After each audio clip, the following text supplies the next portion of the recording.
আমার সাথে নবীর জীবন যেন ফোঁটা ফুলের মতো। আসসালামু আলাইকুম ওয়া রাহমাতুল্লাহ। নাহমাদুহু ওয়া নুসাল্লি আলা রাসূলিহিল কারীম, আম্মা বাদ। ফাউযু বিল্লাহি মিনাশ শাইতানির রাজীম। বিসমিল্লাহির রহমানির রহিম। ইন্নাস সালাতা তানহা আনিল ফাহশাহি ওয়াল মুনকার। ওয়া ক্বালা তাআলা ইন্নাল লাযীনা আমানু ওয়া আমিলুস সালিহাতি লাহুম জান্নাতুন তাজরি মিন তাহতিহাল আনহার। ওয়া ক্বালা আন-নাবিয়্যু সাল্লাল্লাহু আলাইহি ওয়াসাল্লাম মান আহাব্বা সুন্নতি ফাকাদ আহাব্বানি ওয়া মান আহাব্বানি কানা মাই ফিল জান্নাহ। আলহামদুলিল্লাহ, সম্মানিত সুধী মণ্ডলী, আল্লাহ পাকের দরবারে অসংখ্য শুকর ও সুজুদ যে মহান আল্লাহ তাআলা আমাদেরকে মানব জাতি হিসাবে সৃষ্টি করে মুসলমান বানিয়েছেন, এজন্য শুকরিয়াতান বলি আলহামদুলিল্লাহ। মুসলমান হওয়া এবং ইসলাম পরিপূর্ণ মানা, যদি আল্লাহ তাআলা ইচ্ছা করতেন তাহলে আমাদেরকে হিন্দুর করে সৃষ্টি করতে পারতেন, কিন্তু আল্লাহ তা করেননি, কিন্তু মুসলমান বানিয়ে পাঠিয়েছেন।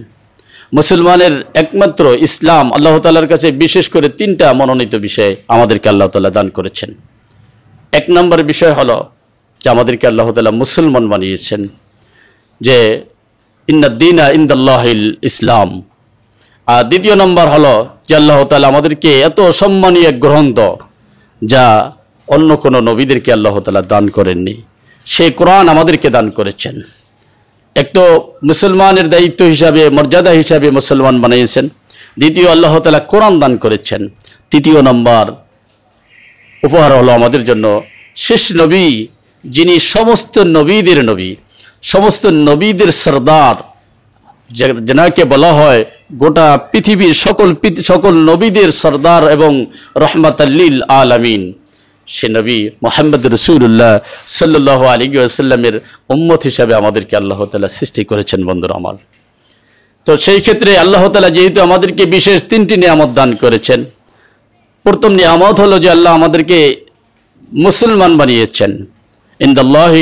ইন্নাদ-দীনা ইনদাল্লাহিল ইসলাম, যেহেতু আল্লাহ তাআলা আমাদেরকে মুসলমান বানিয়েছেন, মুসলমানের করণীয় তো আল্লাহ তাআলা এখানে আদেশ করে দিয়েছেন, যে সূরা বাকারার সর্বপ্রথমই বলে দিয়েছেন আলিফ লাম মিম যালিকাল কিতাবু লা রাইবা ফীহি হুদাল লিল মুত্তাকিন আল্লাযীনা ইউমিনুনা বিল গায়বি ওয়া ইউকিমুনাস সালাতা ওয়া মিম্মা রাযাকনাহুম ইউনফিকুন।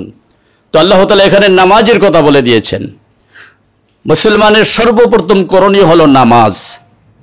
আর সবচেয়ে গুরুত্বপূর্ণ যে বিষয়টা, সে বিষয়টা হলো আল্লাহ তাআলা ইসলামের যে 5টি বিধান রয়েছে, ইসলামের 5টি বিধানের মধ্যে আল্লাহ তাআলা সরাসরি নাজিল করেন নাই, অবতীর্ণ করেন নাই।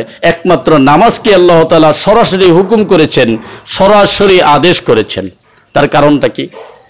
মুহাম্মদ রাসূলুল্লাহ সাল্লাল্লাহু আলাইহি ওয়াসাল্লাম বিশ্বনবী যেদিন মেরাজে গিয়েছিলেন, বিশ্বনবীর মেরাজের আগমনে আল্লাহ তাআলা তখন বলেছিলেন যে বন্ধু, আপনি চলে যাবেন, আপনার উম্মতের জন্য আমি হাদিয়া দিয়ে দিলাম। সরাসরি আল্লাহ অর্ডার করেছেন নামাজ, সালাতের জন্য আদেশ করেছেন। 50 ওয়াক্ত নামাজ, সেখান থেকে আস্তে আস্তে 5 ওয়াক্ত নামাজ। আর আল্লাহ তাআলা বলে দিয়েছেন যে তুমি আপনার উম্মতের মধ্যে যে 5 ওয়াক্ত নামাজকে ঠিক মতো আদায় করবে, তাকে 50 ওয়াক্ত নামাজের সওয়াব তারপর আমল নামায় দিয়ে দেওয়া হবে। সুবহানাল্লাহ, সুবহানাল্লাহ। তো বন্ধুরা আমার, যে আল্লাহ তাআলা আদেশ করেছেন সরাসরি 5 ওয়াক্ত নামাজের জন্য, সে নামাজের কতই না দাম। সর্বপ্রথম আল্লাহ তাআলা নামাজি ব্যক্তিকেই জান্নাতে প্রবেশ করাবেন। আল্লাহ সব হিসাবের সর্বপ্রথম হিসাব নেবেন কিয়ামতের মাঠে, নামাজের হিসাব।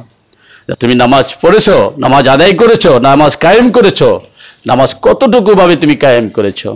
বন্ধুরা আমার, আর নামাজ তো এমন এক আমল যা কোরআনের ভিতরে ইরশাদ করা হয়েছে, ইন্নাস সালাতা তানহা আনিল ফাহশাহি ওয়াল মুনকার। নামাজ হলো সমস্ত অশ্লীল কাজকে দূরে সরিয়ে দেয়। নামাজ সমস্ত বেহায়াপনা কাজকে দূরে সরিয়ে দেয়। নামাজ নিজের আমলটাকে, দিলটাকে তরুতাজা করে দেয়। যেমন প্রমাণ, একটা মানুষ যদি ফজরের নামাজ আদায় করে আর সে সারা দিন জহুরের জন্য জহুর পর্যন্ত অপেক্ষামান থাকে। আর সেই সময়টার মধ্যে তার কাছে এত সুন্দর, এত ভালো লাগে, মনে হয় যে তিনি এত শীতলতার মধ্যে, এত রহমতের মধ্যে বসবাস করছেন। আর যদি কোনো মানুষ বেনমাজি হয়ে যায়, সে যেটাই যায় তার কাছে বিপদ আর বিপদ, মুসিবত আর মুসিবত। এই জন্য এই বিপদ থেকে উদ্ধারের জন্য নামাজ কায়েম করতে হবে। আর নামাজ তো বেহায়াপনার থেকে, অশ্লীলতার থেকে, সুদ থেকে, ঘুষ থেকে, মদ থেকে, ব্যভিচার থেকে, জিনা থেকে, অন্যায় থেকে, অপরাধ থেকে, সব কিছু থেকে নামাজই হেফাজত করবেন। এটা আল্লাহ তাআলার আদেশ। আর যদি নামাজ কবুল না হয়, আর যদি কোনো মানুষ নামাজ পড়ে আর কবুল না হয়, তাহলে বোঝা গেল তার নামাজ কবুল হচ্ছে না, সে অন্যায় থেকে বিরত থাকতেছে না। আর একটা মানুষ যদি নামাজ আদায় করে, নামাজের মতো নামাজ পড়ে, তো আল্লাহ তাআলা তাকে অবশ্যই অবশ্যই কবুল করবেন, তারা জান্নাতবাসী বানাবেন। আর রাসূল করিম সাল্লাল্লাহু আলাইহি ওয়াসাল্লাম বলছেন, আস-সালাতু মিরাজুল মুমিনিন। আল্লাহ রাসূল বলছেন, নামাজ তো মুমিনদের জন্য মেরাজ। আমি রাসূল মেরাজ করেছি, দিদার করেছি মাত্র একবার, আর আমার উম্মত দিদার করবে দৈনিক 5 বার। 5 ওয়াক্ত নামাজ যদি সুন্দরভাবে আদায় করতে পারে, তার 5 ওয়াক্ত নামাজের কারণে আল্লাহ তাআলা তাকে 5 বার সাক্ষাৎ দিবেন। এই 5 বার সাক্ষাতের লাভের কারণে, অর্জন করার কারণে আল্লাহ তাআলা তাকে জান্নাতের নমুনা দিয়ে দিবেন, জান্নাতের পরিপূর্ণ অবদান, জান্নাতের সৌন্দর্যতা, জান্নাতের সুগন্ধি, বেশক আম্বার সব কিছু দিয়ে তাকে সাজিয়ে গুজিয়ে কালেমার সাথে তাকে দুনিয়ার থেকে নিয়ে যাবেন। বন্ধুরা আমার, এই জন্য নামাজ ত্যাগ করতে নেই। রাসূল করিম সাল্লাল্লাহু আলাইহি ওয়াসাল্লাম বলছে, আজান যখন হয়ে যায় তুমি নামাজের জন্য প্রস্তুতি নিয়ে নাও। নামাজ ছাড়া যদি তুমি ঘরে নামাজ আদায় করে নাও, সেই নামাজ নামাজের মতো নয়। আর আমরা তো স্পষ্ট বলি আজানের মধ্যে, আস-সালাতু খায়রুম মিনান নাওম, নামাজ ঘুম হতে নামাজ ভালো, ঘর হতে মসজিদ ভালো, একা হতে জামাত ভালো। যে মানুষ যদি জামাতের সাথে নামাজ আদায় করে, 1 রাকাতে 27 গুণ সওয়াব বৃদ্ধি করে দেওয়া হয়। আর ঘর থেকে যদি ঘরে নামাজ যতই সুন্দর আদায় করা হোক, তার নামাজের তৃপ্তিতে আসে না। যখনই সে নামাজ আদায় করবে সুন্দরভাবে, তার নামাজে মসজিদে আসবে, জামাতের সাথে নামাজ পড়বে, তার অন্তরে শীতল হবে, তৃপ্তি লাগবে। একজন ইমামের পিছনে নামাজ পড়বে, শত মুসল্লিদের মধ্যে নামাজ পড়াটা, এটা একটাই আনন্দ উৎসবের ব্যাপার এবং দিলের প্রফুল্লতা এবং শান্তির ব্যাপার। এই জন্য বন্ধুরা আমার, প্রত্যেকটা মানুষ যদি আজকে গোটা জাহানের মধ্যে প্রত্যেকটা মানুষ নামাজি হয়ে যায়, আমি মনে হয় যে, আমার মনে হয় এই দেশের ভিতরে চুরি থাকবে না, এই দেশের মধ্যে ডাকাতি থাকবে না, এই দেশের মধ্যে জিনা থাকবে না, এই দেশের ভিতরে দখলবাজি থাকবে না, এই দেশের ভিতরে দালালি থাকবে না, এই দেশের ভিতরে সুদ ঘুষ সব কিছু উঠে নিয়ে যাওয়া হবে। আর যদি বেনমাজি হয়ে যায়, তার মধ্যে তো ইসলামের কোনো অংশই নেই। আর সে যখন বেনমাজি হয়ে যাবে, তার সমস্ত অন্যায়গুলো তাকে চেপে ঘিরে ধরবে। আর এই ঘিরে ধরার কারণে তার কাছে কোনো জিনিস ভালো লাগবে না, নামাজ ভালো লাগবে না, রোজা ভালো লাগবে না, ইসলামের কোনো অংশই তার কাছে ভালো লাগবে না।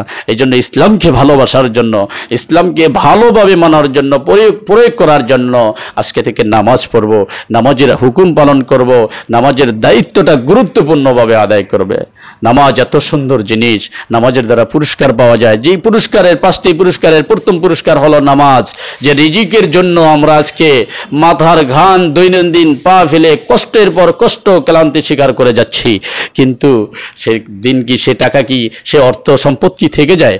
চলে যায়, বরঞ্চ আরো মুসিবতে গ্রাস করে ফেলে। আর একজন নামাজি ব্যক্তি রিক্সা চালায়, একজন নামাজি ব্যক্তি ভ্যান চালায়, একজন নামাজি ব্যক্তির জন্য ছোট্টর চাইতে ছোট্ট একটা আমল কাজ করে, কিন্তু তার ঘরে বরকত আছে, তার সন্তানাদি ভালো আছে, তার সন্তান হাফেজ হয়ে যায়, তার সন্তান নামাজি হয়ে যায়, তার সন্তান দিনদার হয়ে যায়, আলেম হয়ে যায়। কারণটা কি? তার কষ্টের টাকা, হালাল উপার্জন। এর কারণেই আল্লাহ তাআলা কবুল করেছেন। বন্ধুরা আমার, তাই যদি আজকে আমরা মনে করি আজকে প্রত্যেকটা মানুষের জন্য একান্ত দরকার নামাজ আদায় করা। আরে হযরত ওমর রাদিয়াল্লাহু তাআলা আনহু তো বলেছেন, হযরত ওমর রাদিয়াল্লাহু তাআলা আনহু বলেন, আজান হওয়ার পরে যে মানুষ ঘর থেকে মসজিদে আসে না, আমার মন চায় তার কানের ভিতরে গরম সীসা ঢেলে দেওয়া হোক। আফসোস, আফসোস, আজান শুনলো কি করে একটা মুসলমান আজান শোনার পরে ঘরে থাকে? কি করে একটা মুসলমান আজান শোনার পরে তার আবদ্ধ স্থানে খেলতামশায় বসে থাকে?